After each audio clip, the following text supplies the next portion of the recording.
are now unmuted.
Assalamualaikum.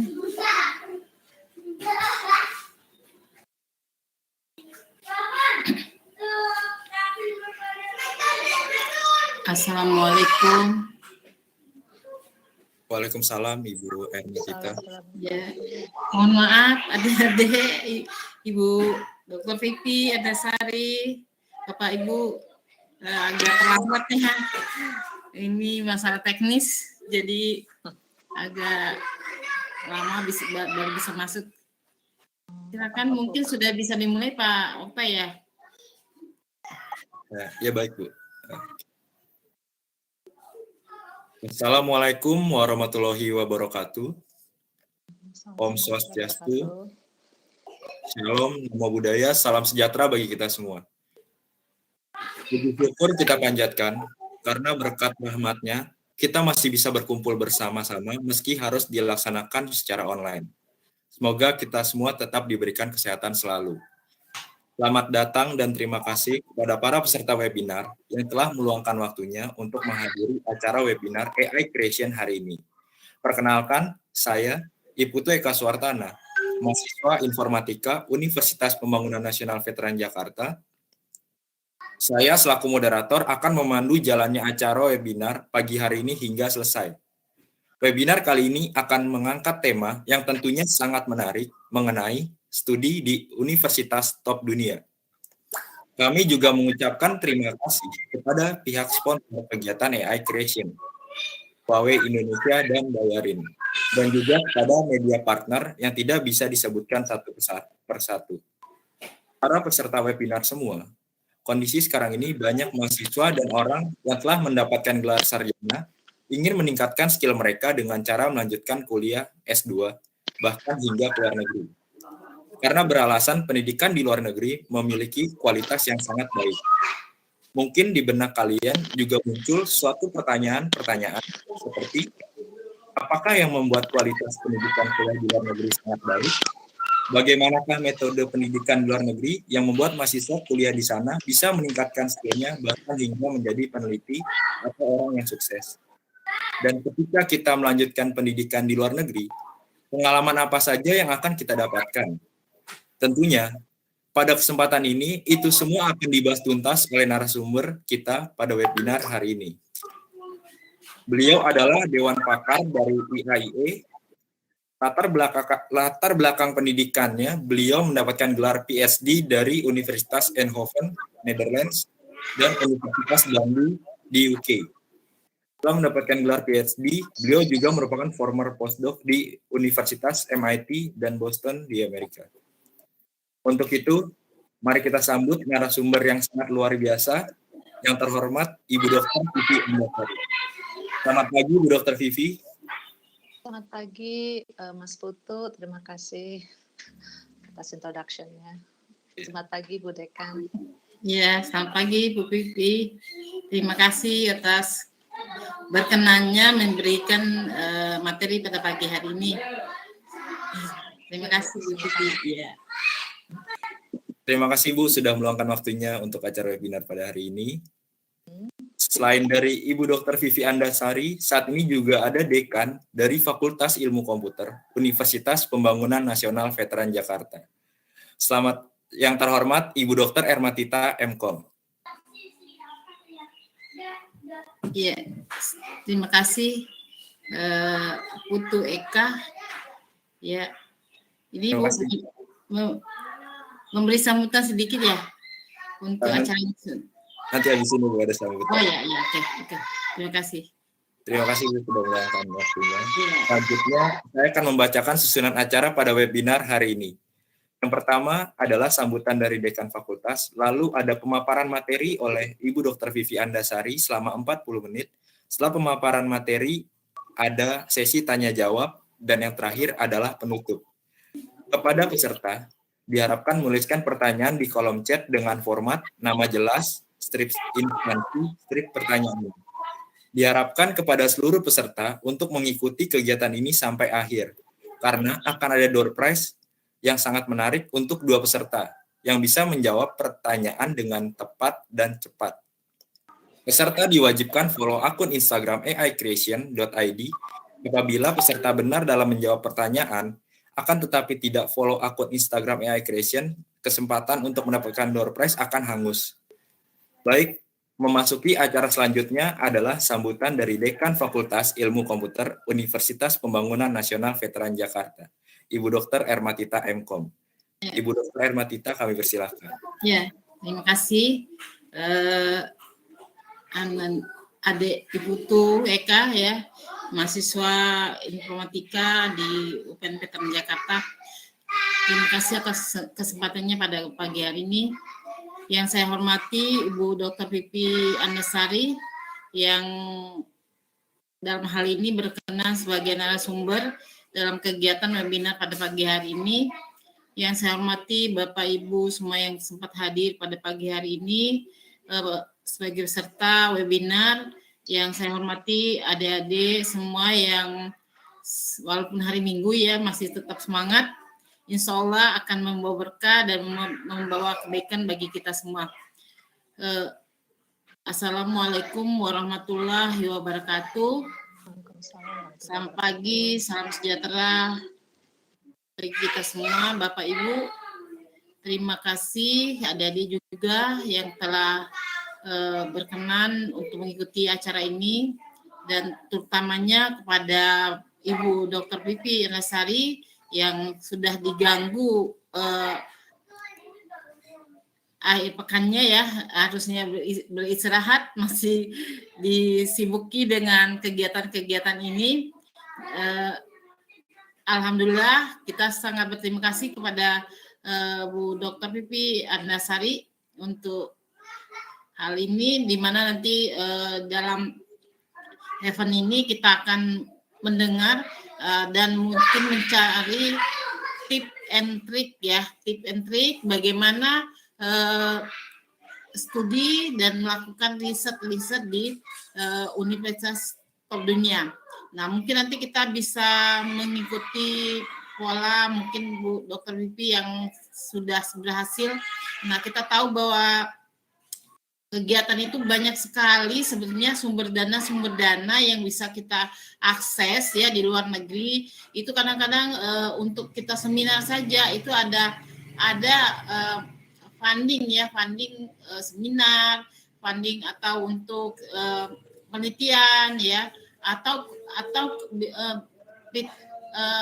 sekolah ya untuk studi lanjut bagi adik-adik mahasiswa. Banyak sekali di luar negeri itu sebetulnya beasiswa yang bisa beasiswa itu adalah beasiswa yang berasal dari universitas bersangkutan atau dari negara yang bersangkutan ya. Banyak sekali peluang-peluang itu mungkin nanti akan diberikan oleh Ibu Dr. Vivi Andasari. Nah, silakan adik-adik semua nanti atau Bapak Ibu yang ingin ikut penelitian atau masuk studi lanjut yang biasanya kadang-kadang studi lanjut itu bisa kita menggunakan satu project dari satu profesor ya Bu Pipi ya, itu saja mungkin satu profesor itu bisa dia punya project yang bisa membiayai kuliah dari atau studi dari asisten risetnya, biasanya seperti itu ya. Banyak sekali, jadi mungkin nanti bisa adik-adik semuanya gali dan jangan lewatkan kesempatan ini ya, karena ini adalah kesempatan sangat bagus buat adik-adik semuanya. Siapa tahu nanti adik-adik semua berminat untuk keluar atau keluar negeri ya, karena itu bukan berarti kan, oh saya keluar negeri nanti nggak punya uangnya, enggak. Jadi di situ nanti akan banyak sekali sumber-sumber dana sebetulnya ya.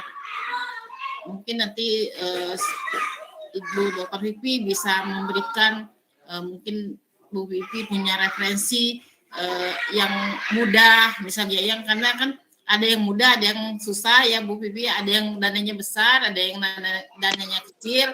Nah itu mungkin Bu Vivi yang bisa memberikan tip and trick. Saya kira itu saja.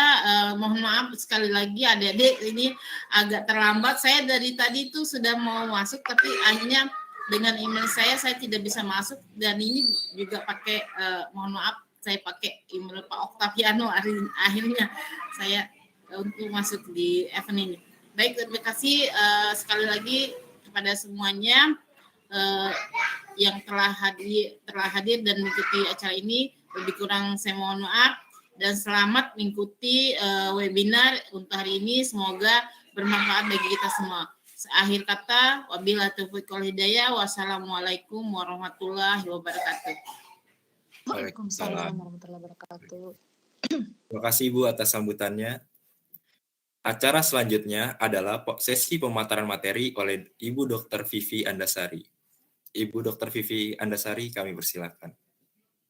Terima kasih Mas Putu, dan terima kasih Ibu Matita, dan juga Pak Oktav atas undangan hari ini.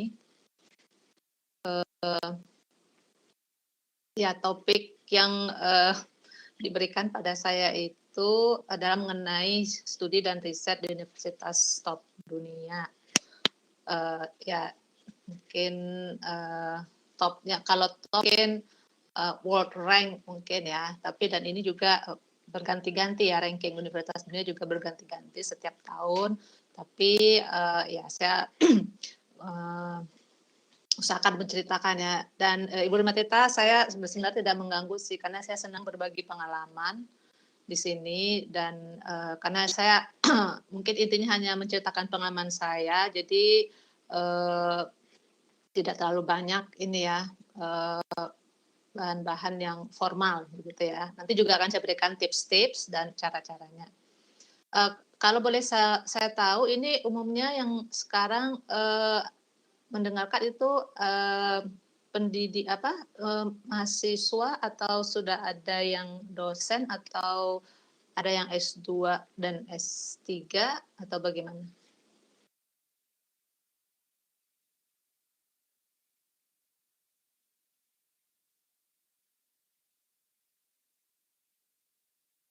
Bagi peserta webinar bisa menjawab dari kolom chat di publik chat. Lagi disertasi maksudnya S1 atau S2, Mas Julian? Oh, S3. Maaf ya. Berarti ada S3 ya. Nah, karena tingkat pendidikan kan berbeda-beda, demikian juga cara mendapatkan pendidikan dan scholarship-nya atau biaya untuk funding-nya. Nah, ya silakan tadi slide presentasinya. Oke, mau S2. Oke. Ya, saya tidak bisa upload presentasi sendiri ya, jadi saya terpaksa bagikan ke panitia untuk slide saya.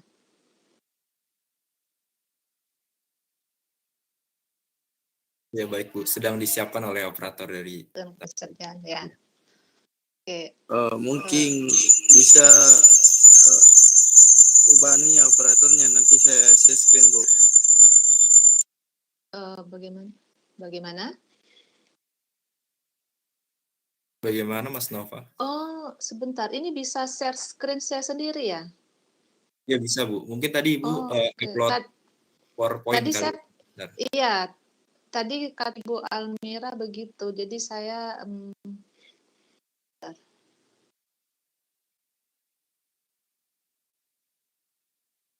sini bagaimana? Maaf, saya baru pertama kali ini pakai ini. Kalau mau, sebentar ya. Saya memilih untuk share PowerPoint bagaimana? Ini.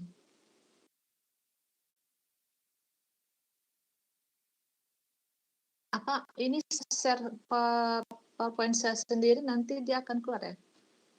Kalau ini bagaimana tampilan saya? Sudah tampilan di PowerPoint-nya Bu. PowerPoint ya? Iya sudah. Sudah ya? Ini sudah full screen ya? Ya sekarang sudah Bu. Ya oke. Oh. Nah, jadi ya Bismillahirrahmanirrahim. Assalamualaikum warahmatullahi wabarakatuh. Saya namanya Vivi Andasari, gelar yang terakhir itu PhD. Pendidikan saya dimulai dari S1 saya di UI, dari Fakultas Teknik ya, jurusan Teknik Elektro, kekhususan di tenaga listrik ya. Kemudian S2 saya di Swedia, tepatnya di Chalmers University of Technology. Nah, ada perubahan alur pendidikan, maksudnya kekhususan saya yang awalnya dari elektro, kemudian untuk S2 dan selanjutnya saya berpindah ke matematika. Alasannya karena sebenarnya saya sejak kecil menyukai matematika dan alasan saya memilih elektro karena saya ingin memilih fakultas yang bukan MIPA tapi yang banyak penerapan penggunaan matematikanya. Nah, jadi saya sebelum UMPTN saya adakan dulu zaman saya UMPTN namanya ya. Sedikit riset ternyata di jurusan elektro di fakultas teknik ya selain MIPA yang banyak matematikanya fakultas teknik, dan di fakultas teknik itu yang lebih banyak lagi adalah jurusan teknik elektro, maka saya pun memilih teknik elektro, alhamdulillah lulus ya. Kemudian untuk S2 saya mewujudkan keinginan saya dengan untuk mengambil S2 bidang matematika atau engineering mathematics. Kalau di kita ya matematik itu umumnya adalah untuk bagian bidang MIPA ya. Jadi pelajarannya itu pure matematik murni ya. Tapi kalau di luar negeri, saya berbicara luar negeri ini lebih khususnya ke negara tempat saya pernah berada, yaitu di Eropa dan di Amerika Serikat ya. Karena ada banyak lagi ya, cakupan luar negeri itu sangat luas, itu seluruh negara di dunia. Nah, cakupannya saya berbicara di Eropa dan Amerika. Nah, kalau di sana, matematika itu selain yang matematika murni atau pure, juga ada matematika terapan. Ya. Nah, makanya ini jurusan saya bidang Engineering Mathematics di Chalmers University of Technology di kota Gothenburg. Sekolah saya di sini dibiayai ya full dari pemerintah Swedia. Ya, namanya the Swedish Foundation for International Cooperation in Research and Higher Education. Ini scholarship ini atau beasiswa di Chalmers, ya, ini khusus diberikan untuk negara-negara berkembang pada saat itu. Saya tidak mengecek lagi apakah beasiswa ini masih ada, ya. Bisa di Google nama beasiswanya STIN, Sweden, khusus untuk negara-negara seperti penerimanya itu dari Indonesia, Filipina, India, kemudian dari Amerika Selatan seperti Brazil, Kolombia, ya dan negara-negara berkembang khususnya, ya. Nah, waktu itu dari Indonesia ada lumayan banyak penerimanya. Dan saya mendapatkan informasi ini sebenarnya secara tidak sengaja, ya. Waktu itu setelah saya lulus S1, saya sempat bekerja di perusahaan, karena saya S1-nya elektro, tenaga listrik, jadi saya bekerja di perusahaan yang membuat trafo di Jakarta Timur, daerah Klender, namanya Unindo, kalau ada yang pernah dengar. Nah, saya bekerja, kemudian dari forwardan email teman-teman, waktu itu ada informasi mengenai S2 bidang elektro sebenarnya, ya. Cuma saya iseng, saya cari apakah ada yang S2, ternyata ada. Nah, pengalaman saya waktu itu, karena untuk S2 kita harus terutama di ini, ya, bahasa Inggrisnya, ya. Jadi saya buru-buru ikutan karena waktu itu TOEFL tidak sempat lagi, yang ada adalah IELTS, dan karena waktunya saya baru seminggu sebelum ujian IELTS itu mengetahui ada pembukaan untuk ujian IELTS, ya. Jadi waktunya cuma seminggu belajar. Saya nggak nyangka bakal lulus IELTS-nya dan alhamdulillah diterima. Nah, nanti saya akan bercerita-ceritanya. Ini saya ceritakan pengalaman saya dulu, ya. Nah, di sini saya di bidang matematikanya itu lebih ke differential equation, ya, atau persamaan derivasi. Nah, di Chalmers ini terkenal dengan nama bagian untuk metodenya itu namanya metode finite element, ya. Nah, tesis saya, karena matematik adalah sebenarnya matematik itu adalah tool, ya, alat, ya. Kita memerlukan matematik penerapannya untuk bisa menggunakan matematika. Jadi waktu saya sedang kuliah, ya, ada mata kuliah yang mengenai penerapan matematika di bidang biologi. Saya sangat tertarik. Kemudian saya mengambil tesis di bidang ini. Nah, inilah pembuka jalan bagi langkah-langkah saya selanjutnya, ya. Nah, sedikit mengenai beasiswa dari pemerintah Swedia ini. Ini beasiswanya termasuk ini, ya, menggiurkan dari segi selain kita diberi uang biaya hidup, karena sekolah di negara Skandinavia itu negara-negara di Eropa Utara, ya, terdiri dari Swedia, Denmark, Norwegia, dan Finlandia. Itu negara-negara sangat kaya, negara terkaya di dunia. Jadi biaya sekolahnya gratis untuk siapa saja, baik untuk warga negaranya maupun warga negara asing. Nah, beasiswa yang kita terima hanyalah biaya hidup. Dan biaya hidupnya besarnya, ya, beasiswanya disesuaikan dengan standar biaya hidup mereka di sana, ya. Nah, untuk mereka di sana itu selain ada untuk biaya sewa rumah, ya, atau sewa apartemen, ya, atau student accommodation karena masih sekolah itu, termasuk juga biaya pengeluaran lain seperti kalau di sana mereka kalau setiap weekend itu mereka harus ini, ya, karena masyarakatnya berbeda dengan kita, jadi ada biaya untuk hura-hura istilahnya, atau untuk mereka pergi ke bar. Nah, seperti itu. Kemudian ada biaya makan. Nah, ini kalau dibandingkan dari beasiswa-beasiswa lainnya di negara yang ini, negara Swedia, nah, beasiswa STIN ini termasuk besar ya.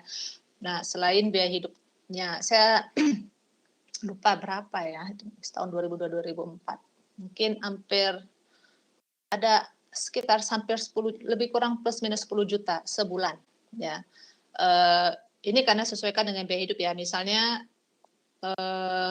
kalau misalnya 10 juta sebulan, tapi juga biaya apartemen, sewa tempat tinggal juga cukup tinggi ya di sana, mungkin sekitar 3.000, 4.000, 3 juta, 4 juta kalau kita konversikan. Nah, selebihnya untuk biaya makan dan kebutuhan-kebutuhan lain. Nah, tapi bagi kita, terutama saya itu sudah lebih dari cukup, bahkan saya bisa menabung ya, dari beasiswanya yang banyak itu. Karena kalau untuk makan kita akan biasanya masak sendiri, ya, dan juga nggak berlebihan sekali begitu ya. Dan kita juga nggak ada biaya hura-hura, makanya kalau ada kelebihan bisa, kalau ada pas waktu liburan saya pakai untuk misalnya sightseeing, sedikit jalan-jalan ya. Nah, kemudian juga penerima beasiswa STIN ini dibawa oleh pemerintah Swedia untuk mempelajari culture-nya mereka. Jadi dalam 1,5 tahun, nah kuliahnya di sana 1,5 tahun ya, tahun 2002 sampai awal 2004, kita dibawa ke tempat-tempat ya, seperti ke ibu kotanya ya, melihat bagaimana kerajaan Swedia itu kerajaan ya, kemudian melihat mengunjungi museum Nobel. Ini gambar yang paling kanan atas itu adalah saya ambil ininya Alfred Nobel, gambar Alfred Nobel. Nah, kemudian juga ke tempat misalnya di paling utara di mana matahari tidak pernah terbenam pada saat musim panas. Nah, hal-hal seperti itu kalau menurut saya itu sangat menarik ya, membuat motivasi kita gitu ya untuk tetap belajar dan tahu, oh ini ternyata begini loh mereka. Nah, itu ya mengenai sekolah. Juga pendidikan ya. Di S2 di sini ya, terutama karena saya S1-nya dari elektro, kemudian berpindah jurusan ke matematika. Tentu saja saya sempat ini ya, belajarnya jungkir balik istilahnya, karena harus menyesuaikan. Terutama mereka memang standarnya sangat tinggi, di Swedia sangat tinggi standarnya. Saya awal-awalnya sempat, waduh apa ini ya, tapi saya alhamdulillah nggak putus asa. Nah, saya belajar betul-betul non-stop ya, untuk bisa menyesuaikan dengan standar mereka, terutama matematikanya yang sangat tinggi, di mana saat itu untuk matematika itu sudah banyak mulai programming ya. Nah, sedangkan saya sama sekali tidak ada basicnya waktu S1. Tapi dengan alhamdulillah dengan perjuangan tiap malam misalnya kalau ke pagi kuliah, kemudian siang atau sore saya pulang tidur, kemudian malam pergi ke kampus lagi ya, karena waktu itu tidak punya ini ya, belum punya laptop sendiri di rumah, jadi pakai komputer kampus. Dan sempat seperti itu ya, dan sempat tapi alhamdulillah semuanya berhasil dijalankan dengan alhamdulillah saya bisa lulus tepat waktu dan bisa mengambil tesis yang saya inginkan. Nah, setelah mengambil tesis mengenai matematika biologi, saya sangat tertarik ya, karena saya tidak punya ikatan dinas di Indonesia, jadi saya bebas. Saya tertarik untuk mempelajari lagi mengenai matematika biologi ini. Maka saya mencari beasiswa ke Inggris waktu itu. Nah, di Inggris waktu itu masih merupakan Uni Eropa ya. Di Inggris saya sudah dapat penempatan, ya. Saya sudah dapat di University of Nottingham. Tetapi untuk beasiswanya waktu itu saya terlambat mendaftar. Nah, di Inggris waktu itu beasiswanya dipisahkan antara yang warga negara Eropa dan bukan Uni Eropa. Untuk warga negara Eropa waktu itu beasiswanya sangat banyak, ya. Sedangkan yang bukan yang berasal dari bukan negara Uni Eropa, jumlah beasiswa yang bisa di-apply itu terbatas. Jadi dan harus menunggu waktunya. Nah, karena saya terlambat mendaftar untuk beasiswa S3, ya, di University of Nottingham, walaupun saya sudah diterima di University of Nottingham, saya terpaksa menunda. Sambil menunda itu setahun, ya. Akhirnya saya memutuskan, coba saya daftar tempat lain. Saya pun mendaftar di Eindhoven, Eindhoven University of Technology. Nah, di sini saya mengikuti program yang namanya Professional Doctorate in Engineering, ya. Ini sebenarnya seperti di atas S2, ya, dia sudah S3, tapi lebih penerapan ke industri. Nah, jadi sistem belajarnya kami belajar, mendapatkan kuliah di kampus, kemudian mengerjakan proyek-proyek di industri. Ini saya mendapatkan informasi mengenai program ini. Kalau tidak salah saya ada teman satu sekolah dulunya waktu SMA. Nah, sebagai informasi saya berasal dari Pekanbaru, ya. SMA saya kecil dan SD, SMP, SMA di Pekanbaru. Kemudian ada teman sama dari Pekanbaru waktu itu mengirimkan informasi ini, ya. Kemudian saya daftar. Dia juga sudah mengikuti program ini, teman saya, di bidang matematik, bukan kimia, ya. Teman saya itu juga dia dulu sama-sama di UI kuliah, tapi bidangnya jurusan gas dan petrokimia. Kemudian dia mengikuti program ini di bidang kimianya, teknik kimia, dan mengirimkan informasi. Nah, saya mengambil program yang bidang matematik, ya. Ini juga karena kalau di Eropa, ya, kalau sudah lebih pendidikan kita sudah di atas S2, ya, kalau kita mengambil pendidikan yang di atas S2 itu kita statusnya sudah seperti pegawai, ya. Jadi kita pegawai kampus, ya, jadi kita dibayar. Nah, ini pembiayaannya bisa dari kampusnya, ya, atau bisa dari profesor yang memiliki dana funding, dana penelitian. Nah, sedang yang saya daftar ini karena ini merupakan bukan dari profesor tertentu, tapi merupakan program dari kampusnya. Jadi pendanaannya adalah berasal dari kampusnya, ya, bukan dari dana profesor tertentu. Nah, arah studi saya itu matematika fisik, ya, lebih pembelajaran mengenai proses-proses, ya. Saya jadi pembelajarannya adalah mengenai pemodelan proses-proses yang terjadi di industri. Tujuannya untuk mengoptimalkan proses-proses industri. Contohnya, ya. Contohnya, misalnya begini, ya.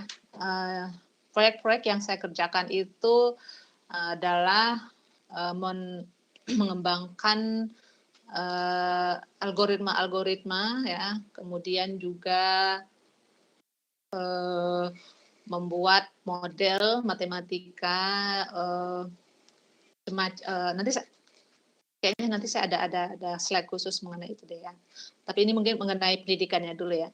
Nah, ini proyek-proyeknya, kami mengerjakan proyek-proyek dari perusahaan, ya, seperti Philips, ya, ASML, dan, ya, banyak proyek-proyek perusahaan lainnya.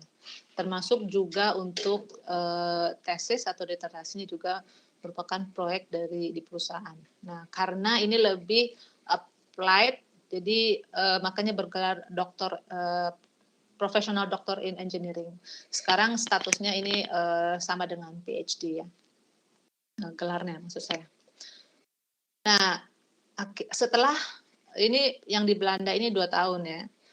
Nah, setelah 2 tahun akhirnya saya memutuskan, oke, saya pengen balik lagi ke interest saya sebelumnya itu matematika biologi. Akhirnya saya mencari sekolah lagi ya yang benar-benar PhD bidang matematika biologi atau matematik. Ini saya mendapatkannya dengan cara saya menghubungi sendiri profesornya.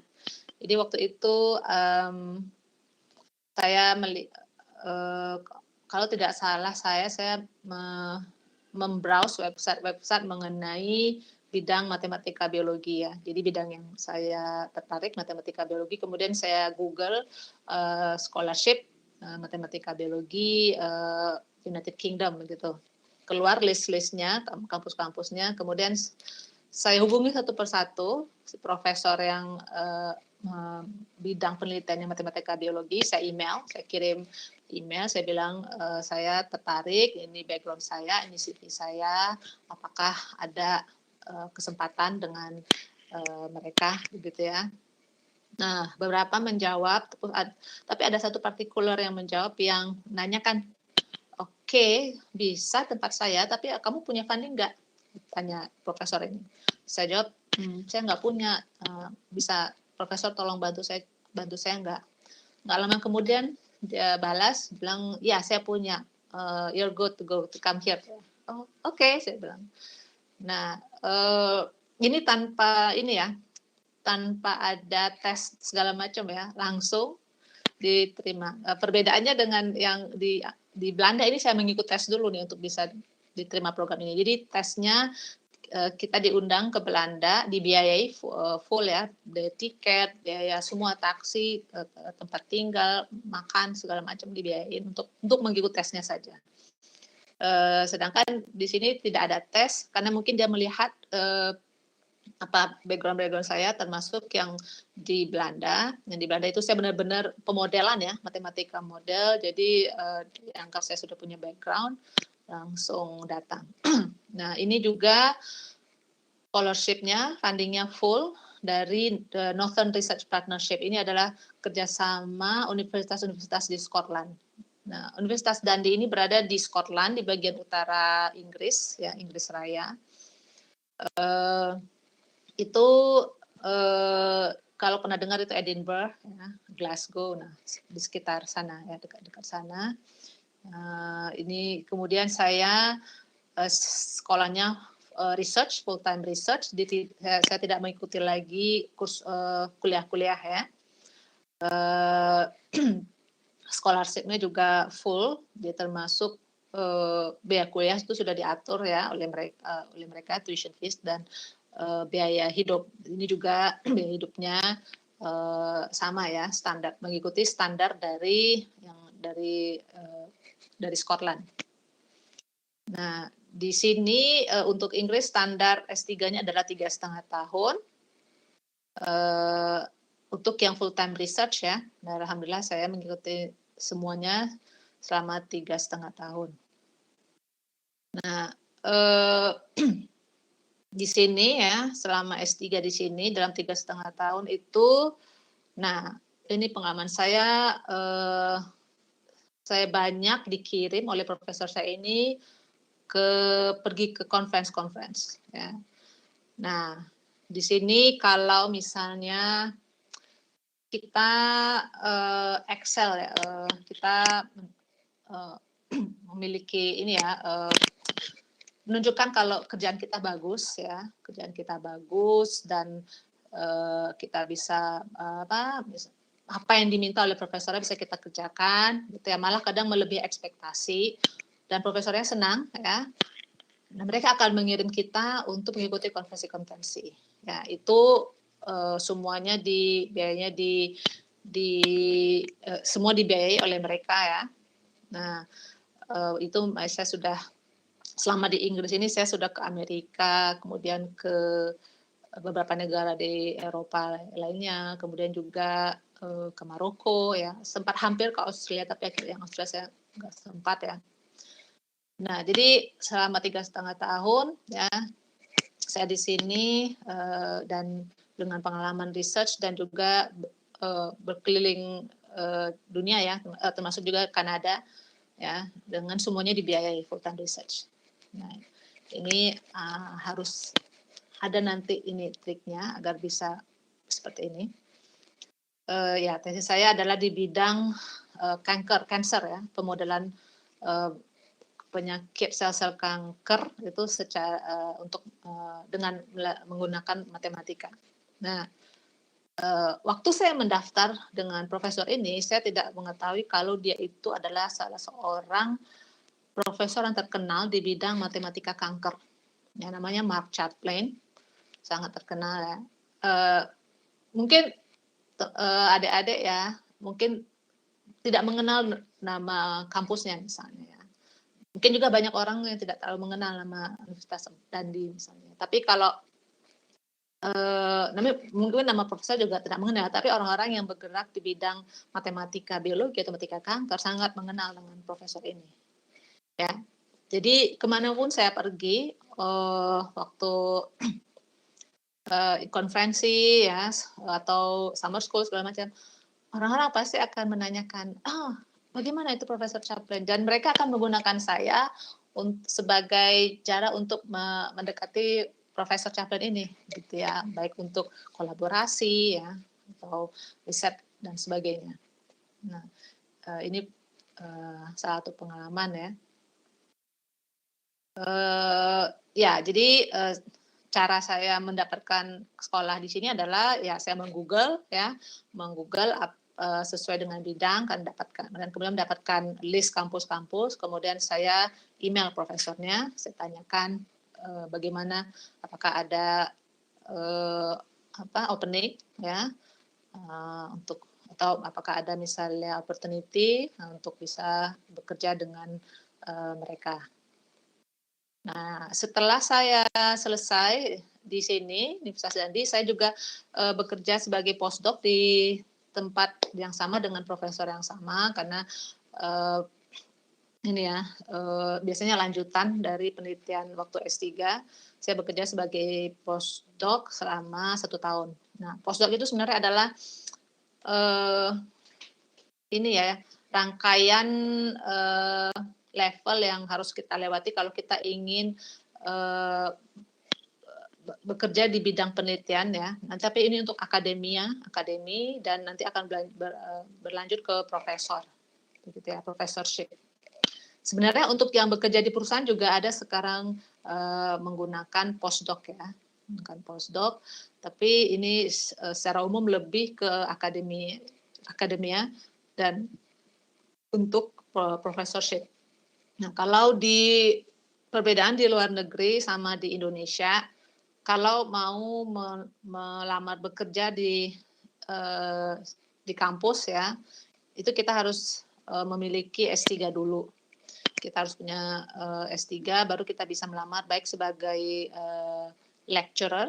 Lecturer itu cuma mengajar ya, atau postdoc misalnya. Atau bisa setelah postdoc yang sudah memiliki postdoc bisa melamar sebagai asisten profesor, kemudian associate profesor, kemudian tergantung pendanaan nanti akan menjadi profesor ya, profesor saja atau full time profesor.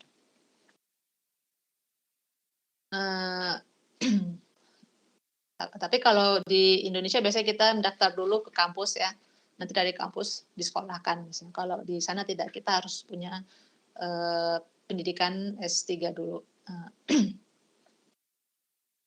Pengalaman kerja ya, jadi saya sejak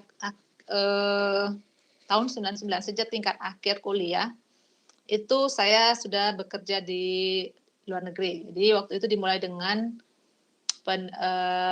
program pertukaran mahasiswa ya, yang dikelola oleh Bappenas ya, di Indonesianya Bappenas, dan di Jermannya, ini program pertukaran mahasiswa dengan Jerman oleh DAAD Jerman.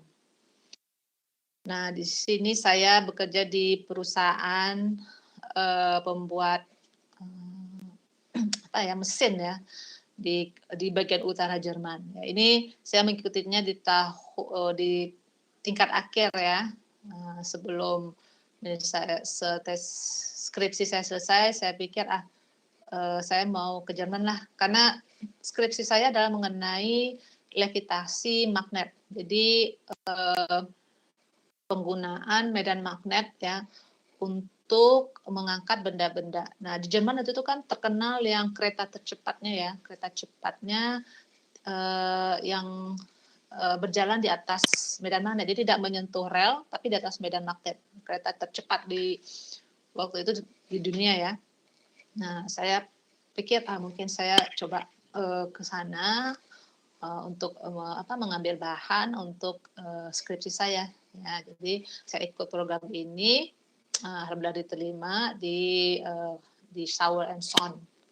Nah, selama di sana saya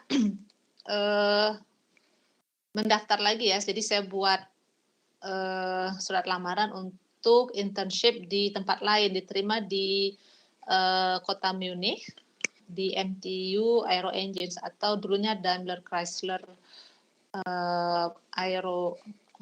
perusahaan pembuat mesin-mesin atau turbin Daimler Chrysler, tapi sekarang berubah nama menjadi MTU Aero Engines. Ini saya sebelum S2 ya, jadi masih tingkat akhir S1 atau setelah lulus S1. Jadi sebelum saya bekerja yang tadi saya bilang di daerah Klender, saya di sini dulu, di Jerman dulu. Ini juga yang menginspirasi saya untuk sekolah lagi ya, di tempat internship yang kedua di kota Munich ini, di mana di sini saya ditugaskan di bidang telemetri ya, jadi mengukur namanya electromagnetic compatibility untuk turbin pesawat tempur. Ya, pesawat tempur itu turbinnya itu dilengkapi dengan sensor-sensor ya. Nah, kita mengadakan pengukuran compatibility-nya.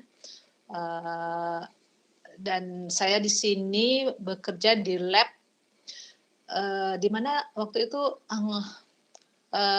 yang ini ya, pekerja di labnya itu adalah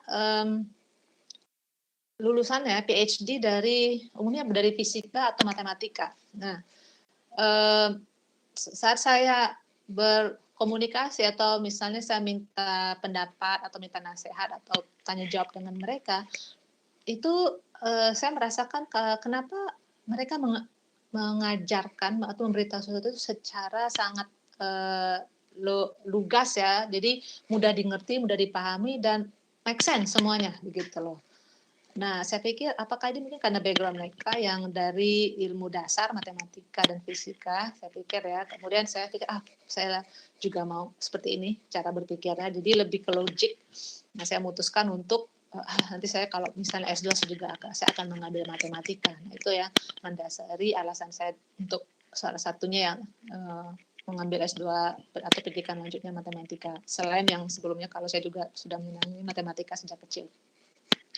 Nah, kemudian setelah di Jerman saya kembali ke Indonesia ya, kerja di Jakarta Timur di Klender, kemudian S2 ya, S2 seterusnya sampai kemudian saya di Belanda ya. Nah, ini program proyek-proyeknya itu kita mengembangkan model matematika, mengembangkan algoritma ya, simulasi komputer, bekerja di lab ya, dan proyek membuat report dan presentasi.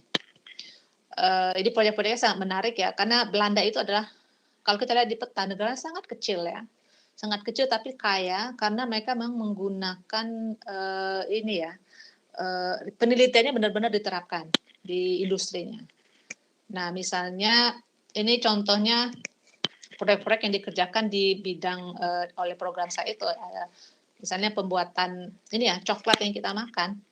Coklat yang kita makan, mereka itu menggunakan model matematika supaya tidak ada gelembung-gelembung udara karena kalau ada dianggap tidak kualitasnya rendah, dan juga bagaimana komposisi bahan-bahannya ya itu supaya hasil coklat batangannya itu ya enak. Itu semuanya memerlukan optimisasi matematika.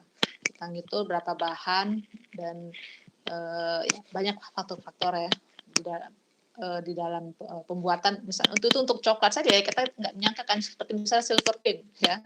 Ternyata kalau di sana itu benar-benar di ini ya, mereka benar harus benar-benar optimal mungkin ya jadinya produknya ya.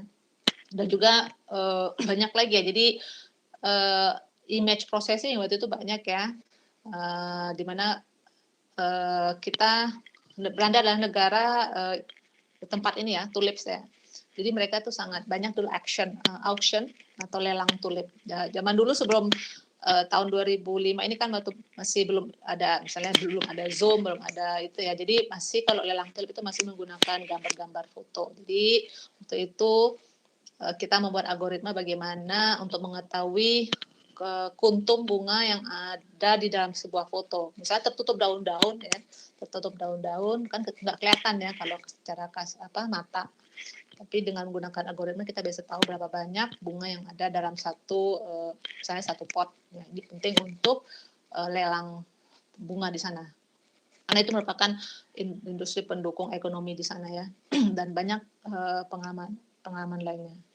Nah, ini program ini sampai sekarang masih ada. Bagi yang berminat itu bisa Google saja PD-Eng atau Eindhoven ya, PD-Eng begitu. PD-Eng itu singkatan dari gelar tadi, Professional Doctorate in Engineering, atau tapi jurusan saya ini sekarang yang dulu sebelumnya matematika industri ya, sekarang lebih ke data science. Nah, kalau yang bagi yang berminat ya, sekarang yang berminat untuk data science dan pengerjaan proyek-proyek industri dan mendapatkan gelar PhD, bisa melihat websitenya di Eindhoven University of Technology ini ya. Sekarang mereka lebih banyak ke AI-nya. Nanti kalau setelah mengajukan ya, mungkin nama direkturnya masih Stef Eindhoven, nama direkturnya Stef van Eindhoven, masih beliau orang yang sama saya lihat terakhir. Nah, bisa email ke dia ya, atau lihat di websitenya ya, lihat websitenya apa persyaratan untuk mengirimkan. Biasanya ini setahun 2 kali penerimaan. Nah, untuk tesnya itu ada tesnya. Kita kalau lulus ini ya, seleksi untuk mengikuti tes, kita diundang, kemudian mendapatkan surat untuk dibawa ke kedutaan Belanda, mengurus visa ya, kemudian kita beli tiketnya sendiri dulu, tiket pesawat sendiri, semua sendiri. Nanti kalau kita sudah mengikuti tesnya selama seminggu ya, kalau waktu saya dulu selama seminggu, kemudian setelah selesai tes kita balik ke Indonesia, baru uang kita di reimburse sama mereka ya, semuanya total semua. Jadi semua pembiayaan dikumpulkan, slip bayaran ya, bir dikumpulkan, nanti akan mereka ganti. Nah, ini yang di Belanda ya. Selain di Eindhoven, ada beberapa universitas lagi yang memiliki program yang sama. Kalau tidak salah saya itu Twente, Universitas Twente ada. Kemudian yang terkenal itu Delft ya, di Belanda Delft terkenal juga memiliki program yang sama. Tapi saya tidak tahu kalau di kota-kota lain itu di Twente atau Delft itu programnya apa saja. Nah, yang saya tahu yang tempat saya ini dulu sekarang sudah bidangnya lebih ke data science. Ya, kita langsung berinteraksi, bekerja di sana, bekerja di perusahaan-perusahaan. Ya, masuk ke lab riset di perusahaan-perusahaan di sana ya, dan setiap 3 bulan proyeknya diganti ya. Jadi kita mengerjakan satu proyek perusahaan itu dalam waktu 3-4 bulan ya. Jadi dalam setahun ada 3 atau 4 proyek yang kita kerjakan. Dan tentu saja ini butuh kerja keras ya, karena perusahaan-perusahaan tentu saja mengharapkan kita memberikan hasil. Nah, kita nggak boleh main-main dalam mengerjakannya, harus fokus ya, serius mengerjakan proyek-proyek mereka. Dan juga di Belanda keuntungannya kalau menurut saya itu dari segi makanan itu di sana nggak perlu khawatir ya, yang lidah yang tidak bisa mengikuti lidah Eropa. Di sana restoran Indonesia sangat banyak, di hampir semua kota itu ada. Juga di pasar-pasar tradisional mereka itu banyak dijual juga bahan-bahan makan-makanan untuk bumbu-bumbu Asia, dan orang-orang Indonesia di sana juga sangat banyak. Setiap kita pergi keluar ya, pergi misalnya ke pasar atau kemana, pasti akan ketemu orang Indonesia ya yang sudah lama menetap di sana, yang mereka akan selalu bilang, oh saya rindu dengan Indonesia, saya asalnya dari sini. Oke. Dan malah orang-orang Belandanya juga bule-bulenya banyak yang bisa bahasa Indonesia. Saya beberapa kali saya naik kereta api di sana, sedang ngobrol dengan teman-teman bahasa Indonesia, tiba-tiba kondekturnya ikutan nimbrung bahasa Indonesia, padahal kondekturnya bule. Itu. Dan tapi kalau di Belanda juga bagus, orang-orangnya juga bisa berbahasa Inggris, sama dengan di Swedia ya. Nah, alhamdulillah negara yang saya kunjungi walaupun negaranya bukan berbahasa Inggris, tapi masyarakatnya bisa berbahasa Inggris ya. Tidak seperti Perancis terkenal masyarakatnya tidak mau berbahasa Inggris ya. Kalau Jerman itu 50-50. Ada yang mau bahasa Inggris, ada yang tidak mau. Tapi kalau di Swedia dan di Belanda itu masyarakatnya semua bisa berbahasa Inggris ya, karena pendidikan mereka tinggi, hampir semuanya mereka tidak ada yang ini ya, tidak sekolah ya, dan di sekolah juga diajarkan pendidikan bahasa Inggris. Jadi misalnya dengan sopir bus pun mereka akan bisa berbahasa Inggris misalnya. Tidak perlu khawatir kalau di negara seperti di Belanda atau di Skandinavia. Kemudian pengalaman kerja yang berikutnya tadi ya, saya menunjukkan kerja di postdoc di tempat saya mengikuti S3. Ya ini saya ya ada proyek-proyeknya yang cukup banyak saya kerjakan ya, dan nah strateginya kalau kita mengerjakan, misalnya kita udah dapat tempat ya, saya udah dapat tempat sekolah S3, mungkin sama dosennya, oke, kamu sama profesornya dibilang, oke, kamu ikut kursus, ikut kuliah sebagian, dan juga ada ikut penelitian. Biasanya profesor ya, kalau kita melamar ke profesor, biasanya profesornya punya satu topik penelitian. Nah, kita harus mengerjakan penelitian itu ya. Nah, biasanya profesor itu mereka punya dana untuk penelitian tertentu ya. Nah, biasanya satu penelitian, satu topik itu cuma perlu satu mahasiswa S3 saja, atau perlu beberapa mahasiswa S3, atau perlu mahasiswa S3 dan juga postdoc. Nah, kalau cuma saya itu topik saya sendiri, topik penelitiannya si profesor saya itu dulu sendiri, jadi saya kerjakan sendiri ya. Nah, di sini kita harus bisa ini ya, kita harus banyak baca ya, tentunya banyak baca paper-paper. Kemudian dari situ kita harus punya ide-ide tertentu ya. Jadi tidak hanya berharap profesor itu yang memberi kita tugas, jangan seperti itu. Jadi misalnya profesornya tugasnya ini, oke, kita kerjakan. Kemudian kita baca misalnya publikasi online, oh ini mungkin bisa kita gabungkan. Jadi harus ini ya, bisa nggak hanya menerima saja, tapi mau memberikan ide dan bilang, oh ini bagaimana profesor kalau misalnya kita begini, ini kayaknya lebih bagus deh. Kita berikan ide dan juga berikan contoh buktinya, begitu ya. Nah, kalau profesornya bilang, oh iya, ini bagus banget, oke, kita kerjakan. Nah, karena kadang-kadang mereka, kalau profesor ya di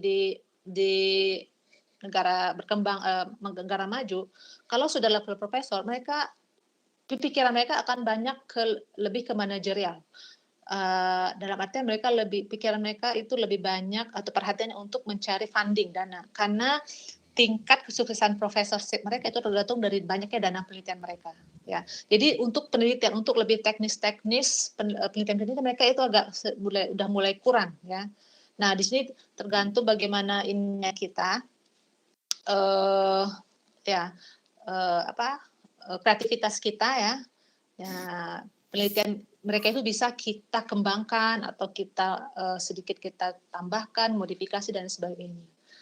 Nah, ini nanti kalau seperti ini profesor kita senang, kita akan disuruh ikut konferensi-konferensi. Misalnya mereka tidak akan sempat nih ngikutin konferensi ini, misalnya, karena mereka biasanya selalu sibuk. Ini kita yang akan disuruh. Nah, ini satu kesempatan ya bagi untuk kita jalan-jalan. Nah, saya selama saya sekolah, saya tidak pernah pergi jalan-jalan sendiri. Misalnya, liburan, saya mau sightseeing, jalan-jalan sendiri, saya nggak pernah. Tapi saya tunggu kesempatan saya disuruh untuk ikut konferensi. Kenapa? Karena kalau kita ikut konferensi, tentu fasilitasnya lebih bagus ya.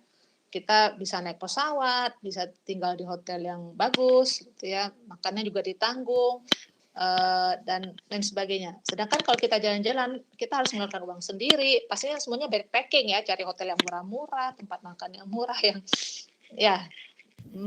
Saya pikir oke, saya tunggu yang ini saja deh. Ternyata pengalaman saya begitu ya. Jadi kalau mau sekolah ke luar negeri, jangan pikirannya nanti bisa jalan-jalan ke sini sana-sana. Oke, nanti dulu ya. Kerjakan apa yang diniatkan utama. Pertama udah untuk sekolah, ya mencari ilmu. Kerjakan itu dulu, kewajiban kita. Nanti untuk jalan-jalannya pasti akan ada kesempatan. Seperti contohnya disuruh pergi ke sana sini, ya. Saya pergi sana sini. Dalam 3,5 tahun saya sudah berapa kali itu? Mungkin saya sudah lebih dari 10 kali ya, lebih 10. Saya pergi ke luar negeri dalam 3,5 tahun. Selalu sibuk. Paspor saya sangat cepat bergantinya karena visanya time sangat banyak.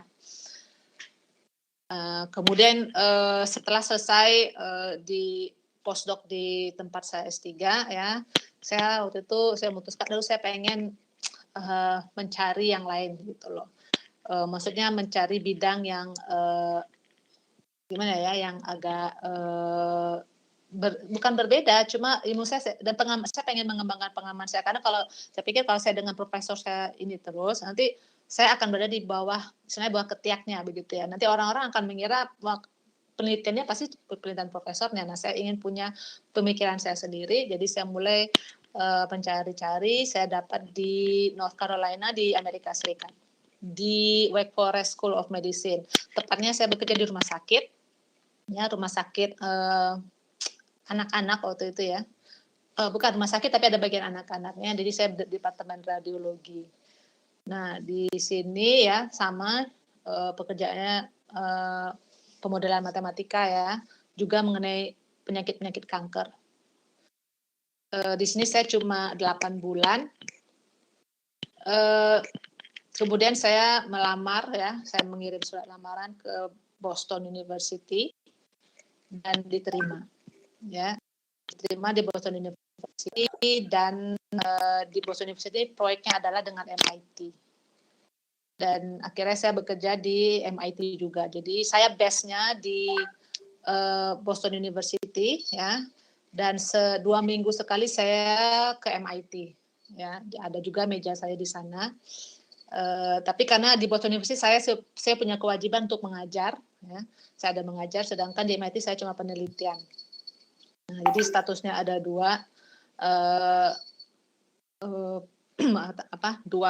postdoc gitu ya. Maksudnya postdocnya cuma 1 tapi 2 tempat gitu. Juga di sini saya bidang matematika untuk penyakit kanker ya. Nah, selama di sini saya mulai mengenal AI ya, mulai mengenal machine learning, deep learning. Sebenarnya saya waktu di Belanda saya sudah mendapatkan kuliah neural network. Tapi waktu itu karena belum saya waktu itu belum booming ya. Neural network itu kan mulainya sekitar tahun 2010-an ya.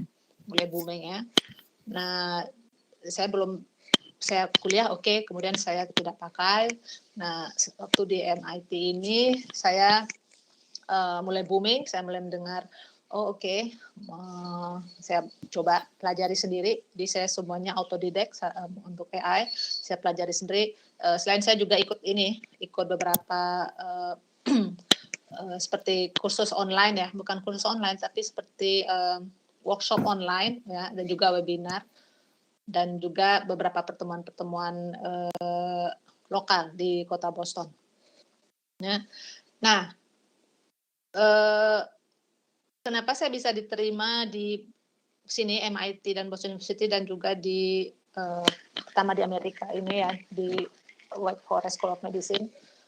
semua, kalau kita lihat semua bidangnya kanker ya, matematika kanker. Rasanya karena S3 saya dan postdoc yang pertama di tempat walaupun nggak terkenal ya, University of Dundee, tapi profesor yang sangat terkenal. Nah, jadi profesor yang saya di Boston University dan MIT ini mengenal profesor saya yang di Dundee, ya, karena mereka pikir, oh, ini mahasiswanya ini pasti kualitasnya top chair kata mereka. Nah, dari situ mereka langsung menerima, ya. Dan saya juga tidak melalui tes segala macam ya untuk terima di sini, ya, langsung dari koneksi seperti itu. Jadi koneksi juga menentukan, ya. So, Maaf terima, Bu, izin ya. mengingatkan waktu tinggal 5 menit lagi. 5 menit lagi ya, oke. Ya, saya juga udah sedikit lagi. Nah, dari semua ini ya, pasti ada kesulitan-kesulitan. Oh, tentu saja pasti banyak, ya. Kesulitan untuk belajar di luar negeri. Nah, yang pertama itu mendapatkan biaya ya untuk pembiayaan kuliah dan biaya hidup. Nah, kalau saya alhamdulillah selama ini tidak ada masalah. Tapi bagi adik-adik yang mau mencoba itu harus mencari. Sekarang ada banyak sumber-sumbernya ya. Di Indonesia kita lihat misalnya ada yang LPDP, LIPI atau dari kampus-kampus ya. Atau kalau tidak, kalau pengen mencari yang pengen mendapatkan pengalaman seperti saya, bisa langsung menghubungi profesornya. Karena kalau yang saya tahu, kalau mendapatkan beasiswa dari LPDP atau LIPI itu profesornya tidak bisa menyuruh kita untuk sembarangan pergi konferensi karena keterbatasan biaya. Semuanya itu harus dicatat kan, biaya pengeluaran kita ya. Kemudian juga batasan bahasa, pasti ada batasan bahasa. Nah, walaupun kita udah sering mendengarkan YouTube, mendengarkan film-film, tapi kalau kita berhadapan langsung dengan orang yang mereka, pasti akan sedikit ada gimana ya, hal-hal yang kecuali kalau misalnya kita sudah lama tinggal di negara mereka ya, sudah mungkin kamu sudah terbiasa kuping kita ini, aduh ini apa sih bahasanya gitu loh, ngomongnya apa sih, apalagi mereka juga walaupun di negara Amerika atau Inggris ya, berbahasa Inggris, pasti ada aksen logat-logat tertentu dari daerah kota-kota mereka berasal ya. Kemudian perbedaan culture, perbedaan pasti ada rasa rindu kampung halaman ya, rindu makanan ya dan sebagainya. Nah, ini juga yang paling utama ini hasrat untuk membuat status di Facebook atau di IG atau sebagainya yang oke, saya sudah di sini loh, saya sini. Nah, itu menurut saya termasuk salah satu kesulitan. Karena saya banyak melihat teman-teman saya yang begitu sudah sampai di sana, ya udah kerjanya cuma travel sana sini ya. Umumnya mereka yang seperti itu kuliahnya terbengkalai dan nggak selesai. Nah, itu saya sangat menyarankan atau bagi adik-adik ya yang mau, yang pertama niatnya dulu mau apa, mau sekolah kan. Kalau mau travel ya udah travel aja, nggak perlu sekolah ke sana. Tapi kalau mau cari ilmu, jadi kan, nah kerjakan itu dulu, kewajiban dulu dikerjakan, nanti pastikan ada masanya untuk jalan-jalan. Nah, daripada ini terbengkalai kuliah nggak selesai, pulang tanpa dapatkan apa-apa ya. Itu dan juga ini ya, saran saya untuk yang mau sekolah di luar negeri, kita harus memperhatikan bagaimana mereka. Jadi kita bisa mulai mengikuti, misalnya ada yang mau sekolah misalnya di Jerman misalnya, nah, mulai mengikuti perkembangan di sana, apa sih yang terjadi di sekarang, biar nanti tidak terlalu susah ya beradaptasi. Nah, bagaimana cara mendapatkannya? Ada banyak ya. Ini ada website untuk job advertisement ya. Itu pasti sudah pada tahu ya, di Google saja bisa ada ya. Nah, kemudian caranya seperti yang saya kerjakan, saya baca dari paper atau misalnya dari saya Google ya. Bisa juga misalnya yang ingin mau S3 atau S2 pasti sudah banyak baca paper-paper ya. Dan kita lihat, oh nama pengarangnya, autornya siapa, kemudian kayaknya penelitiannya bagus, hubungi ke kemudian kita Google mereka di mana ya sekarang afiliasinya, kerjanya, kemudian meng-email mereka, nanyain saya tertarik dengan riset Anda, saya ingin mendalami dan bekerja dengan Anda, apakah ada kesempatan, apakah Anda punya funding untuk saya. Nah, seperti itu bisa ya. Ini caranya, dan mungkin ada cara yang lain juga yang saya nggak kepikiran ya. Untuk resources itu sangat banyak ya. Secara umum kalau saya dapatkan yang biasanya saya kalau untuk di Eropa ini ada namanya academicpositions.com. Kalau khusus di Belanda di academictransfer.com, di Inggris jobs.ac.uk. Kalau khusus mau bidang matematika, karena kalau yang mau AI itu ke matematika ya. Bagusnya itu tuh ada macjobs.org. Ini umumnya di Amerika dan Kanada, tapi ada negara-negara lain juga. Kemudian yang khusus untuk AI saya lihat ini ada DeepMind, itu punya program scholarship juga. Oke, kayaknya sudah cukup ya. Saya waktunya sudah diingatkan 5 menit. Ya, sekian. Terima kasih. Oke. Terima kasih Bu atas paparan materinya. Itulah tadi paparan materi dari Ibu Dr. Vivi Andasari. Maaf Bu, izin menanyakan. Nanti Ya. materinya boleh di-share ke peserta nggak Bu? Boleh, silakan. Oke. Jadi untuk para peserta, di akhir acara akan di-share materi yang telah dipaparkan oleh Ibu Dr. Vivi Andasari. Acara selanjutnya adalah sesi tanya-jawab. Kepada para peserta diingatkan untuk menuliskan pertanyaannya di kolom chat dengan format nama jelas, strip instansi, strip pertanyaan. Untuk sesi ini, panitia akan membuka 3 pertanyaan terlebih dahulu.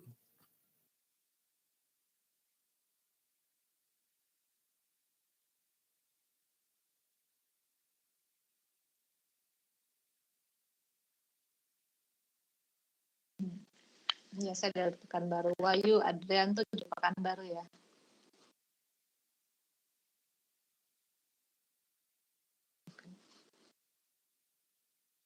Baik, sudah ada pertanyaan dari akun bernama Julian Nugroho kepada Ibu Dr. Vivi. Bagaimana mengajak kerjasama funding penelitian disertasi S3? Silakan Bu. Ya, kerjasama funding ini maksudnya bagaimana? Kerjasama untuk meng-apply pendanaan atau mungkin maksudnya begitu ya, pendanaan. Jadi misalnya Mas Julian sedang mengerjakan S3 ya. Kemudian ada penelitian ya yang harus dikerjakan bagian dari S3-nya ya. Kemudian apply funding. Nah, kalau mau seperti itu, mungkin untuk bagian, tapi ini maksudnya bukan funding full ya, atau funding untuk penelitian khusus S3 atau untuk khusus penelitian tertentu saja ini, Mas Julian. Karena ini akan berbeda ya, ada yang ini khusus disertasi. Ya, kalau khusus disertasi ya berarti khusus penelitian tertentu saja, itu saya lihat ada beberapa ya. Nah, caranya yang seperti itu mungkin kalau Mas Julian misalnya bidangnya anggap saja AI ya, misalnya AI. Nah, kemudian AI sekarang sangat booming sekali dan itu saya lihat itu sangat banyak ya, bisa yang ada khusus penelitian tertentu. Jadi cuma ini seperti visiting profesor istilahnya. Jadi cuma sekitar beberapa bulan gitu ya. Nah, ini bisa sama caranya, bisa dengan bertanya, kalau website yang job advertisement itu jarang ada yang seperti itu ya. Tapi bisa bertanya langsung ke profesornya tertentu ya. Saya mau khusus peneliti beberapa bulan saja mengenai tesis saya ini gitu. Apakah bisa? Nah, itu bisa langsung menghubungi profesor. Itu ada yang seperti itu. Jadi tidak khusus full untuk S3 tapi untuk penelitian tertentu ya, mungkin misalnya untuk cuma sekedar ininya saja ya, bagian dari S3-nya ya. Nah, atau saya juga pernah melihat ada yang namanya visiting professor atau visiting scholar ya. Bisa cari kalau mau melewati job advertisement website itu ada yang namanya visiting scholar, itu ada beberapa tidak banyak ya. Jadi cuma sekedar beberapa bulan di sana ya. Nah, itu bisa, dan topiknya juga ada yang cukup banyak topiknya ya, tapi ada yang tertentu. Bisa seperti itu, Mas Julian. Ya, caranya sama saja bisa ya, atau kalau tidak mungkin lewat dari kalau di Indonesianya lewat dari Indonesia begitu ya. Mungkin pembimbing S3-nya punya kenalan di luar negeri ya, punya network di luar negeri yang bisa yang bidangnya sama, bisa lewat seperti itu juga, Mas Julian. Coba bisa hubungi, ya bisa 3 cara itu, hubungi pembimbingnya. Jadi mungkin ada yang kenal ya, bisa cuma sekedar kunjungan singkat saja di sana khusus untuk topik tertentu, atau ya seperti yang 2 tadi yang sudah saya share. Oke, baik Bu, terima kasih atas jawabannya. Selanjutnya adalah pertanyaan kedua dari Nur Mulita Sari Zuhriah dari Universitas Jenderal Sudirman. Apakah Ibu saat kuliah mengalami culture shock dengan bahasa, lingkungan, dan sebagainya? Bagaimana cara Ibu beradaptasi? Oh, tentu saja ya. Jadi begini, pengalaman saya yang pertama, tapi yang pertama itu waktu saya student exchange, pertukaran mahasiswa, itu karena saya sudah sangat pengen sekali pergi, apalagi terutama itu ke negara yang benar-benar saya ingin pergi, ke Jerman. Dan saya sudah persiapkan, saya sudah belajar bahasa Jerman selama berapa tahun ya, dari masuk S1 sampai tahun terakhir, tingkat terakhir, saya sudah kursus bahasa Jerman di Goethe Institute. Dan persiapannya saya anggap sudah cukup matang. Sampai di sana walaupun ada kendala sedikit, tapi saya anggap saya bisa sekalian improve bahasa Jerman saya gitu. Nah, karena di Jerman seperti saya bilang tidak banyak warganya yang bisa bahasa Inggris ya, sama seperti di Prancis. Malah Prancis nggak mau kita ngomong bahasa Inggris, mereka nggak mau jawab ya. Nah, kalau di Jerman itu mereka mungkin ada yang memang tidak bisa karena memang ada pendidikannya khusus tidak ada berbahasa Inggris gitu. Nah, jadi saya anggap itu kesempatan saya untuk memperdalam bahasa Jerman. Kemudian juga kalau secara culture tentu saja ada ya. Jadi misalnya saya tuh tinggal di student accommodation gitu, kayak kalau di kita ya sama ya, di tempat-tempat tinggal saya lupa namanya itu, khusus mahasiswa ya. Nah, mereka itu setiap weekend party begitu ya. Itu sangat-sangat musiknya sangat-sangat keras, sangat ini. Sedangkan saya tentu saja saya sadar ya, usia ini sekolah saya tidak mau ikut-ikutan gitu. Jadi kadang hal seperti itu, atau juga ini ya, maaf kalau saya Muslim. Jadi melihat pergaulan yang bebas begitu ya, awalnya sangat shock. Cuma lama-lama mereka saya apa yang mereka kerjakan terserah mereka yang ini saya ini urusan saya sendiri begitu. Jadi mind our own business begitu.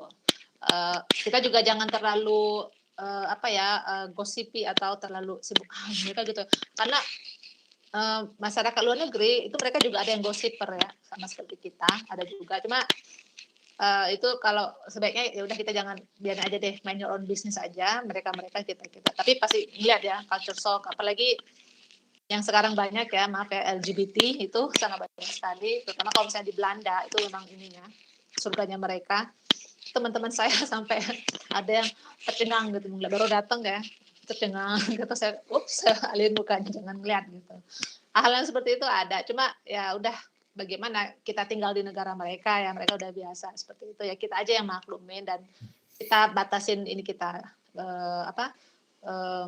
kita batasin saja ya, karena sekolah jadi kita lebih banyak di kampus, walaupun di kampus juga pasti banyak ya udah.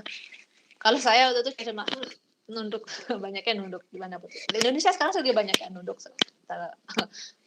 hampir sama saya lihat itu. Kalau lingkungan terutama ya, misalnya pergi ke negara dingin ya, kita terbiasa panas, apalagi sekarang panas banget. Ya kalau dingin itu ya siap. Jangan bawa jaket yang tebal banget satu. Jadi saran saya kalau memang ke sana bawa layers, pakainya berlapis-lapis ya. Berlapis-lapis. Nah, itu lebih sama mereka di sana juga disarankan ya. Jadi jangan pakai beli jaket atau yang tebal banget yang 10 meter sebenarnya jangan. Tapi beli beberapa yang cukup hangat tapi pakai berlapis-lapis. Jadi kalau misalnya kita ngerasa hangat kita lepas, kalau agak dingin kita pakai untuk ini ya, untuk cuaca. Dan juga satu lagi begini, ini saya ada satu yang sangat penting. Saya tidak mengetahui kalau masyarakat di sana di Northern Hemisphere atau negara yang lebih ke kutub utara itu mereka karena kurang sinar matahari, ya tidak cukup asupan vitamin D, itu mereka makan suplemen vitamin D. Walaupun sama pemerintah mereka ya, ada yang vitamin D itu disusupkan misalnya di susu atau makanan-makanan tertentu, ya tidak cukup. Mereka apalagi terutama di musim dingin yang tidak ada mataharinya itu mereka makan vitamin D kapsul. Dan saya waktu itu tidak tahu hal yang seperti itu karena kita berasal dari negara tropis yang mataharinya banyak ya, kita take everything for granted. Jadi sampai sana saya nggak tahu yang begituan. Akhirnya itu mempengaruhi kesehatan saya. Nah ini sangat penting sekali ya. Hal itu untuk diketahui. Itu sampai saya terakhir di Boston di MIT itu saya drop karena level vitamin D saya sudah sangat rendah. Ya, itu akhirnya memutuskan saya untuk balik ke Indonesia sebentar, saya mau recovery. Ya, nah ini pengalaman saya. Nah bagi yang ini nanti itu harus hal yang seperti itu, terutama vitamin D, terutama ya kalau musim dingin itu dimulai dari bulan November bisa sampai Maret atau April. Ya itu dingin, mataharinya paling cuma malu-malu datangnya gitu ya. Nah ini kan nggak ada ini ya sumber vitamin D. Sedangkan vitamin D itu sangat penting untuk proses-proses dalam tubuh kita. Ya, semua proses tubuh kita memerlukan vitamin D. Jadi nanti kita akan rasa lemes-lemes, nggak enakan gitu. Terus juga otak akan susah kerja. Nah itu salah satu simptom kekurangan vitamin D. Kalau yang sudah merasa seperti itu. Nah ya, kemudian juga kalau untuk sekolah ya, itu kan stres kita tinggi ya. Kita stres karena kita punya ekspektasi, harus punya hasil. Sedangkan kadang kita agak keteter ya, terutama segi bahasa. Mungkin membaca untuk yang baru-baru ya, membaca satu artikel itu susah ya, paper orang kita baca ya. Ini bagaimana sih gitu. Sedangkan kita harus punya report misalnya, laporan yang harus kita kasihkan ke profesor kita misalnya seminggu lagi. Sedangkan kita abstraknya aja belum tahu apa-apa misalnya. Nah itu bisa sangat stres. Nah saran saya yang lain jangan cuma sekedar ini saja ya, coba luangkan waktunya untuk olahraga sedikit. Misalnya gini, seminggu beberapa kali olahraga, karena olahraga itu bisa menghilangkan stres kita. Misalnya jalan-jalan sekeliling kampus atau di kampus di luar negeri sudah banyak gym untuk khusus mahasiswa, jadi mahasiswa biasanya gratis untuk bergabung ya, banyak peralatan di gymnya bisa kita fasilitas gymnya bisa kita gunakan. Nah itu dimanfaatkan saja karena kalau kita stres itu semua mempengaruhi kesehatan dan akan bisa mempengaruhi studi juga ya. Nah hal-hal itu juga perlu diperhatikan agar tidak terjadi hal yang sama seperti saya. Apalagi saya di MIT, stresnya tinggi sekali, vitamin D kurang, saya sangat drop, saya terpaksa pulang ke Indonesia. Oke, baik. Demikian Mbak Nur Mulita, semoga cukup ya. Oke Bu, terima kasih atas sarannya dan jawaban untuk pertanyaan dari Bu Nur, dari akun bernama Nur Mulita Sari Zuhria. Ya. Sepertinya dari pertanyaan Karnita akan menjadi pertanyaan terakhir. Itu bagaimana contoh riset gabungan topik AI, matematika, fisika atau biologi, Bu? Terima kasih.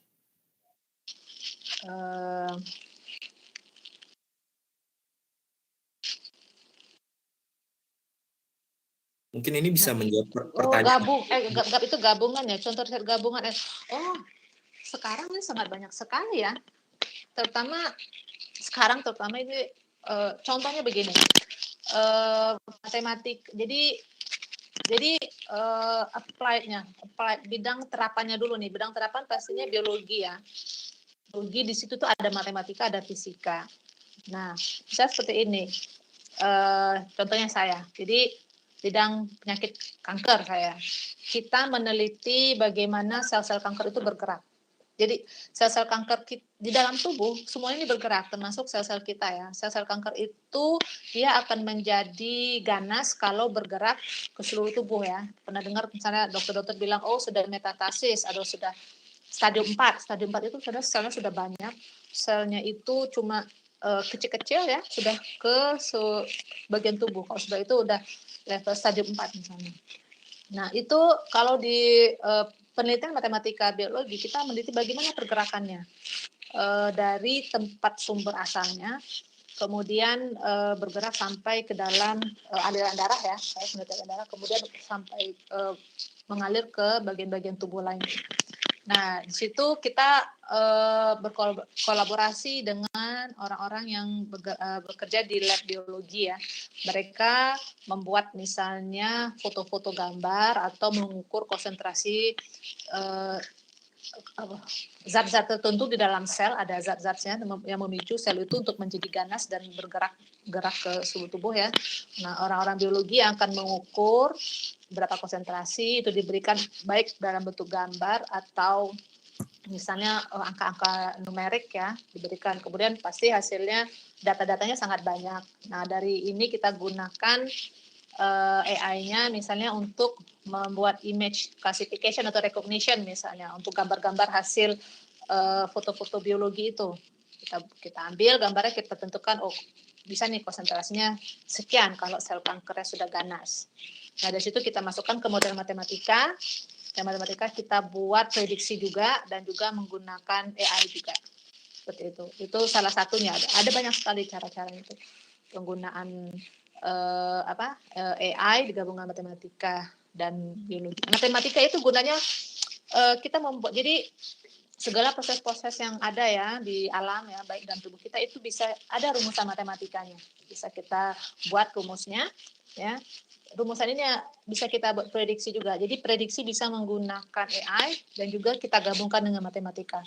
Nah, suatu penelitian akan lebih powerful kalau menggabungkan keduanya, matematikanya dengan AI-nya. Ya, boleh Mbak Kartika. Ya. Oke, terima kasih banyak Bu. Dan ini pertanyaan terakhir dari Mbak Intan. Saya rencana meneliti tentang pola kanker berdasarkan pemeriksaan menggunakan biomarker HER2, Ki67, dan seterusnya. Di bidang ini butuh image processing dan machine learning atau deep learning. Berapa saya cari di Jepang, tapi penelitian mereka tentang hal ini kayaknya kurang yang banyak. Kayaknya kurang yang banyak itu universitas di Eropa dan Amerika. Kira-kira boleh minta petunjuk dari Ibu atau minta email dan nomor kontak Ibu. Siapa tahu bisa memudahkan dan mencerahkan jalan saya yang sudah mencari lama bidang ini. Iya, itu saya sudah bagi tadi Mbak Intannya sudah minta di private chat ya. Sudah saya bagikan nomor HP saya, nomor WA juga di private chat. Ya kalau Mbak Kartika ya. Oke. Bentar ya. Bisa ini chat saya, nanti saya bagikan ya. Bagi yang ini tertarik. Tapi mungkin saya cuma saya bidang kanker matematika ini sangat luas. Jadi yang saya tahu mungkin yang sudah saya kerjakan atau yang saya baca-baca mungkin saya hanya memberikan sebagai gambaran saja ya untuk lebih kekhususan yang ke interestnya Mbak Intan atau Mbak Karnita nanti bisa cari tahu lagi. Mungkin saya membantu mencari mungkin jalannya di sini gitu ya. Tapi tidak sampai ke orangnya sendiri ya, karena mungkin saya juga tidak tahu banyak ya. Walaupun saya tahu nih mengenai HER2 ini biomarker bidangnya ini memang bidang kanker, cuma yang saya kerjakan sama ini bukan itu begitu. Tapi ini akan kalau sebisanya saya coba bantu nanti insyaallah. Ya, Mbak Karnita mungkin bisa.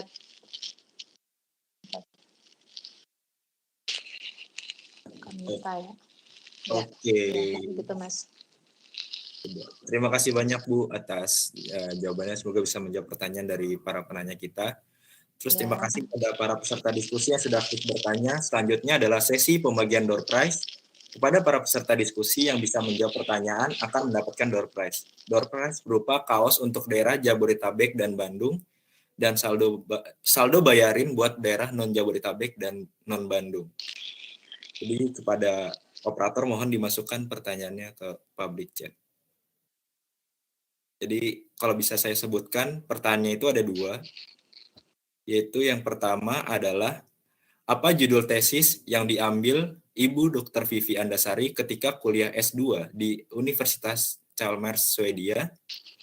Dan yang kedua adalah apa nama beasiswa yang Ibu Vivi terima saat berkuliah di Swedia? Pertanyaannya terkait tentang kuliah Ibu Vivi pertama kali di luar negeri, yaitu di Swedia. Ya. Ini masih dijawab sekarang, Mas. Nanti dijawab sama ini Bu, para peserta. Oh, Jadi kita ngasih door prize. Jadi bagi peserta nih tadi yang memperhatikan Ibu pasti bakalan langsung tahu dan menjawab gitu. Iya benar. Oke.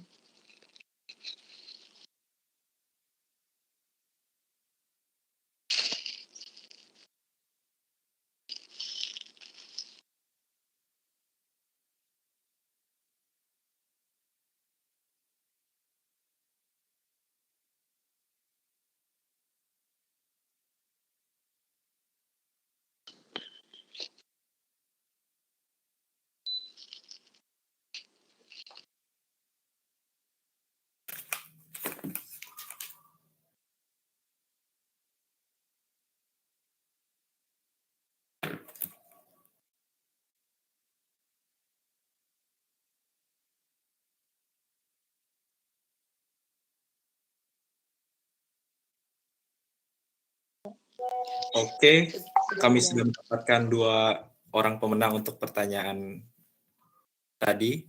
Yang pertama adalah Nurmulita Sari Zuhria, yaitu penelitian yang judul tesis yang diambil oleh Ibu Vivi adalah Model of Chemotherapy with Limited Cell Density. Dan yang pertanyaan kedua dijawab benar oleh Feby Milani, yaitu STIN, the Swedish Foundation for International Cooperation in Research and Higher Education. Kepada para pemenang, harap bisa menghubungi nomor yang telah ditaruh di public chat atau di share note untuk pengiriman hadiahnya. Selamat ya, benar jawabannya. Oke, tak terasa kita telah sampai di penghujung acara dalam acara webinar kali ini. Diingatkan kepada peserta webinar bahwa akan ada bagian kedua dari acara webinar ini, yaitu mengenai riset artificial intelligence di universitas top dunia.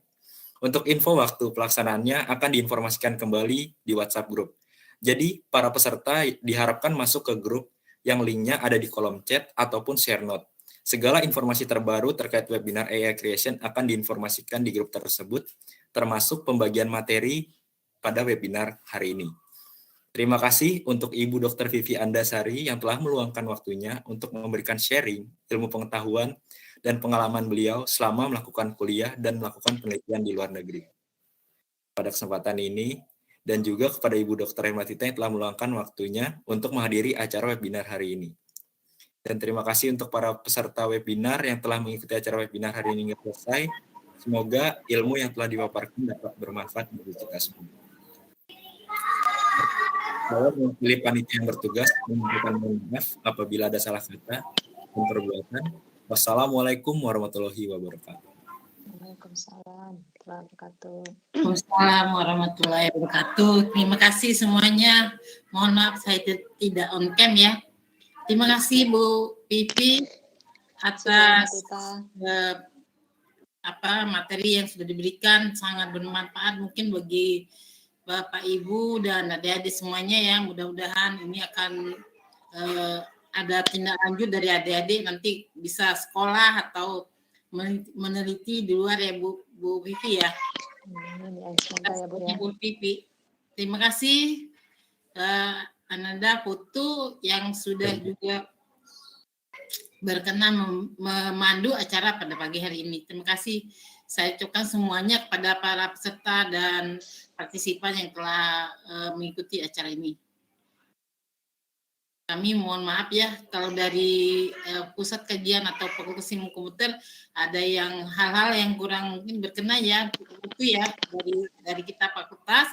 Kami mohon maaf mungkin karena ini salah satu memang kita baru Bu Vivi ya, kita launching baru 25 Juli untuk pusat kajian ini dan kita ini melakukan webinar dan kegiatan-kegiatan lainnya seperti studi independen dan juga rencana kita juga melakukan riset ya yang ada di pusat kajian melibatkan mahasiswa, dosen dan mungkin kerjasama dengan beberapa perguruan tinggi lain.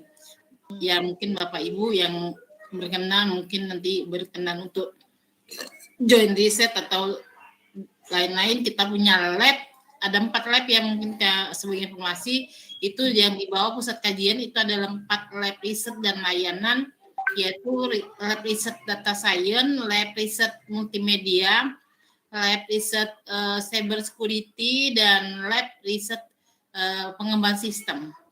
Itu ya mungkin Bapak Ibu kalau ada yang berminat join riset dengan Fakultas Ilmu Komputer karena sekarang pendanaan itu di Indonesia pun sudah dimungkinkan ya Bu Pipi sekarang ini pendanaan dengan kolaborasi. Kalau dulu kan dana itu hanya dari satu universitas saja, tidak bisa kita dengan beberapa perguruan tinggi, tapi sekarang sudah bisa seperti sekarang yang lagi itu adalah kegiatan unggulan keilmuan ya. Unggulan keilmuan itu boleh kolaborasi dari berbagai universitas. Segitu. Mungkin itu saja dari kami ya. Bu Adik Putu, Ananda Putu, mungkin terima kasih banyak yang telah membawakan acara ini dengan baik. Terima kasih.